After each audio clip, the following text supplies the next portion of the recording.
You guys saw the accident. Let's look at the damage.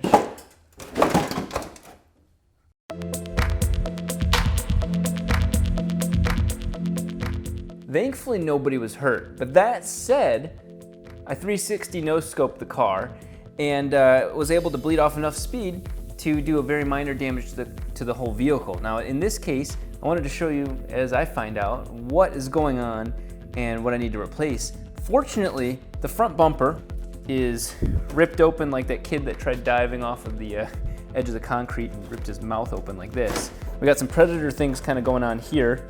Fortunately, the whole front bumper was already trashed from Friday when I took a big chunk of asphalt out. So the bumper was already a loss. You can see it's broken right here. The fortunate thing is I made an under tray, and the metal under tray kept everything together. Headlight cover. I've had these break. These very easily break. This piece breaks off.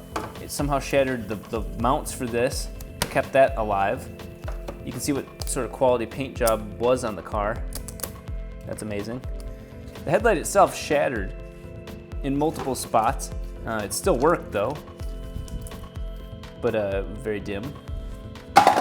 The headlight bucket is also completely trashed. It's ripped out of the corner. This has also been ripped, and it bent the mounting bracket for that. So here is the most disappointing amount of damage.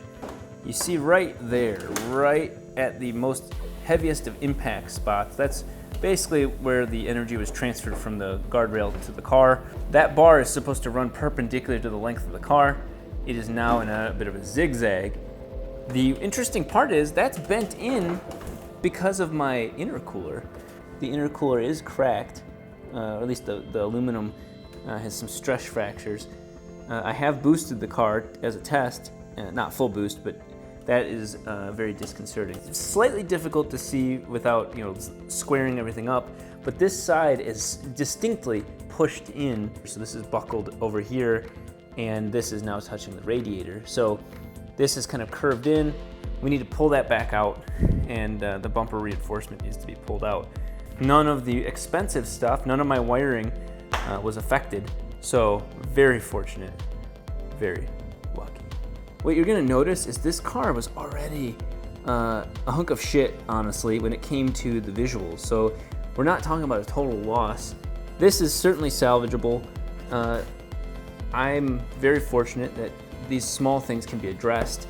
As you saw, I was going fast enough that this could have done a lot more damage. One of the very fortunate things is that I had the under tray made out of metal that I custom built out of ductwork. That took a brunt of the damage and kind of transferred the energy, distributed it throughout the bottom of the car, so I lucked out there. This custom-made duct right here hit the oil cooler and crushed some of the fins between two of the vanes.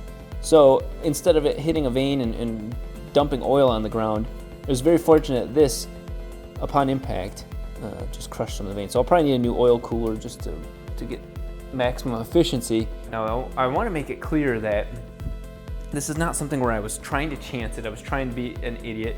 I'll take the hit on the chin.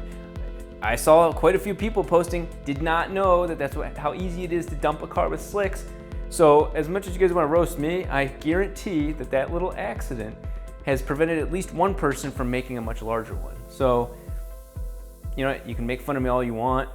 It hurts, but let's turn it into something positive. That said, Rob, where's the 4-rotor? What you're seeing is us building the 4-rotor on the 3-rotor. It really is a massive R&D project going on here.